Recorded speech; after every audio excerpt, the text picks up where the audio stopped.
Mathias Géa et Vincent Chevalier pour le projet Montréal souterrain. Donc, le problème qu'on essaie de régler principalement, c'est les problèmes qui sont causés par l'automobile en milieu urbain. Donc, principalement le smog que ça génère, la frustration due à des travaux de construction. On voit le monsieur en bas qui n'est pas trop content, la rage au volant. Et évidemment, le cauchemar d'avoir une auto durant l'hiver, c'est pour ceux qui l'ont connu, vous savez de quoi je parle, pelleter pendant des heures.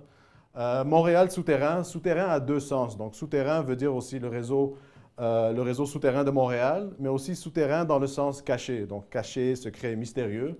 Ce qu'on veut faire, c'est on veut catégoriser la plupart des emplacements proches des métros selon 4 niveaux. Donc, un niveau souterrain, complètement underground, un niveau proche de 5 minutes à pied de la station de métro la plus proche, à 20 minutes à pied et lorsqu'on a besoin de prendre un autobus.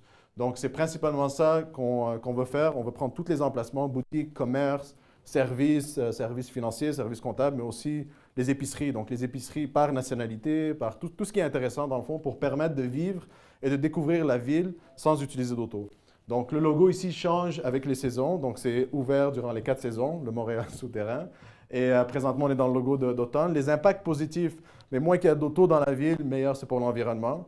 Plus que le monde marche, moins qu'ils sont dans le trafic, mais c'est meilleur pour les citoyens. Il n'y a rien de mieux qu'une petite marche avant d'aller au travail. Et il y a un point de vue économique aussi. Donc, économique, ça veut dire qu'il y aura des touristes qui arrivent déjà sur les sites. Il y a un site en français et un site en anglais. Et en même temps, c'est bon pour la ville, pour favoriser les citoyens au lieu des autos. Il y a même un modèle d'affaires économique sur le site web pour que les emplacements ont un peu plus de services. Donc, présentement, ça, c'est le site web. Le site web a été lancé il y a quelques mois. Et on a déjà 4500 visites par mois qu'on arrive dessus. Donc, on peut choisir ici par catégorie, par ligne de métro. On peut chercher par mots-clés.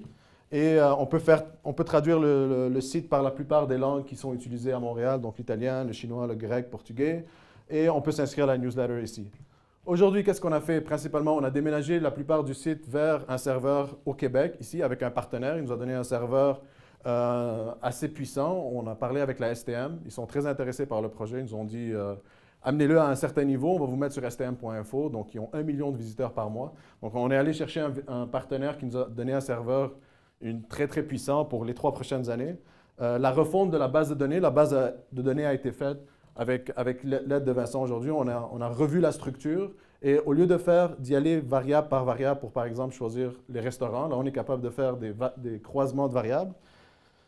Et une importante amélioration à l'expérience utilisateur. Donc ici, on va vous montrer un peu le layout. Ça, c'est ce qui va venir bientôt sur le nouveau site web. Donc une carte interactive, ça va être beaucoup plus simple pour le monde de se localiser.